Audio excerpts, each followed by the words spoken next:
Yep, that's too wide.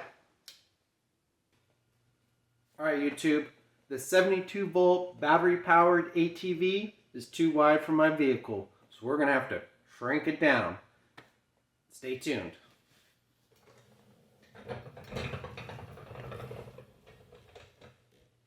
Two little lips. I don't know if you can see it. There's two little lips that has a shelf that goes across that's preventing it from going in. So YouTube, we're looking at about 14 3/4 of an inch from the side of the frame to the center of the tire, and in the front from that same point to the other side we're at about 19 inches. So it's about 5 inches wider on that side.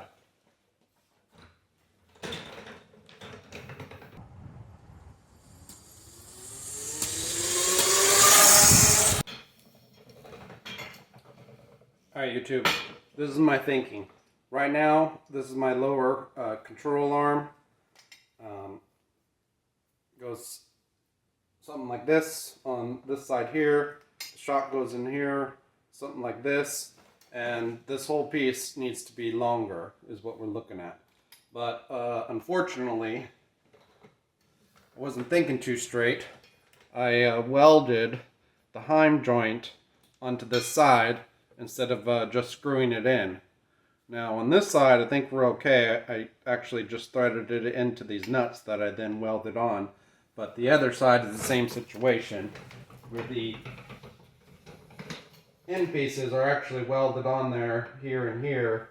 And then on this side actually I welded the heim joints on there as well. So I'm going to have to order some new heim joints.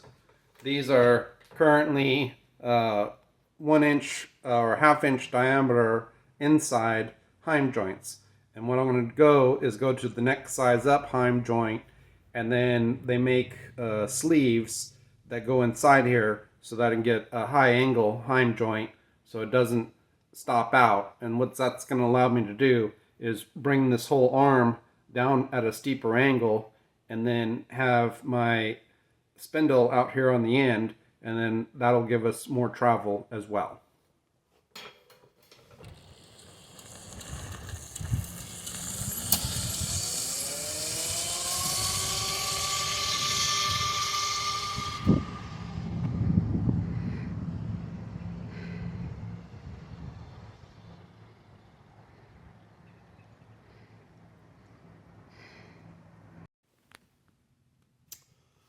What I'm also thinking about doing is swapping out the front shocks and put them in the rear, and then take the rear shocks and put them in the front.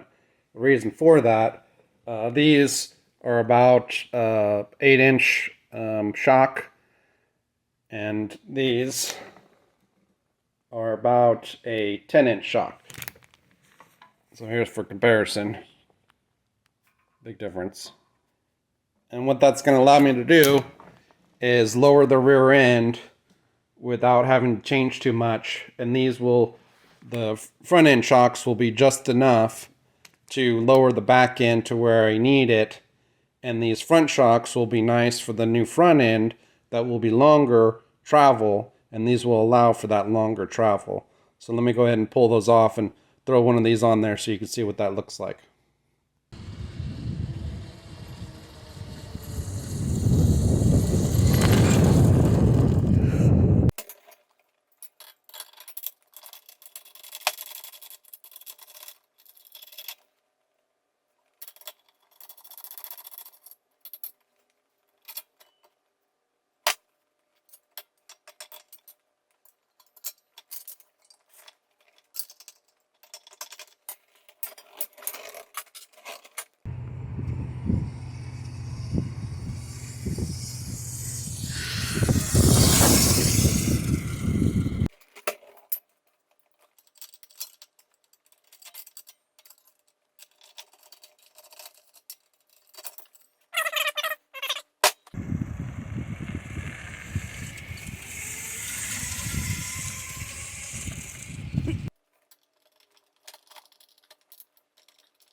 we're cruising right now. I'm doing just under 20. And he's going about 20, give or take. So let me show you what we're working with. So right now, we got about, I don't know, about a finger space before it hits that rail. See there? Just barely clears. And then right there, we're just barely clearing everything. And that's right where we want to be. Now I'll probably have to add some more air to these shocks. And I'm also going to have to add a little spacer in there. But that shouldn't be too bad. Let's keep going. He's gonna go full bore. I'm at 30.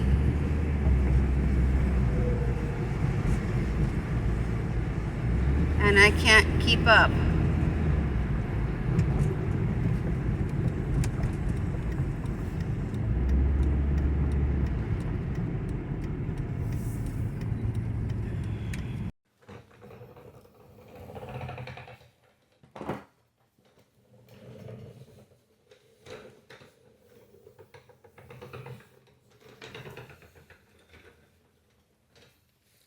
So here's for reference. Here's the old shock that we're going to be replacing with the rear shock.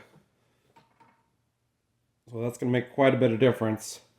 And that's going to allow this bottom control arm to come something down like this, where our shock will be able to tie in to that new upper and lower control arm.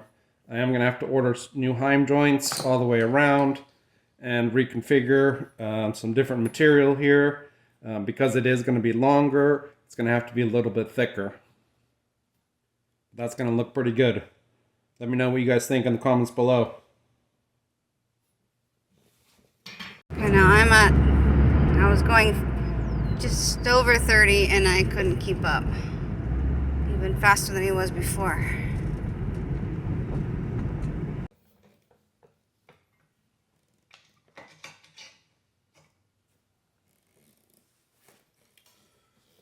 We're also going to have a little bit of clearance issue right here. Oh, so close. So it's going to have to be out a little bit, just so it doesn't hit this inside edge. But that's not too bad. So if we go like that, it's going to be great.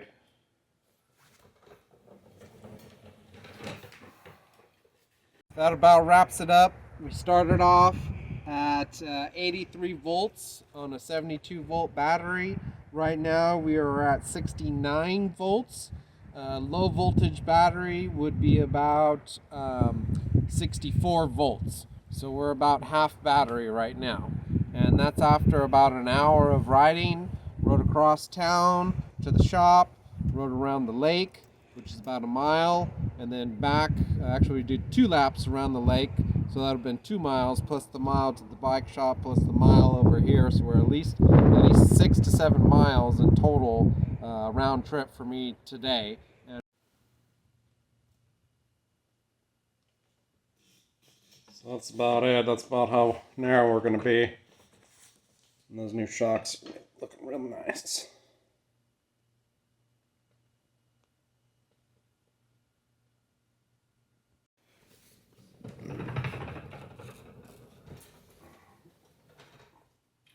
Alright, YouTube, that's all we got time for today.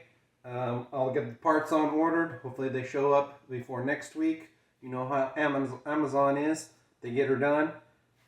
Got a couple heim joints. They're not cheap, so if you're building a bike, keep that in mind. You're going to need a few of those, and there's going to be a big cost there with those 1/2 inch to 5/8 heim joints. We're looking at 4 on this side, plus another 2 here. 6 heim joints in total. I think for a set of 4, they're about $64. So add it up, it adds up pretty quick. Alright, that's all I got for today. Hope you enjoyed it. Stay tuned till next Sunday, and we'll start putting this thing together. Peace.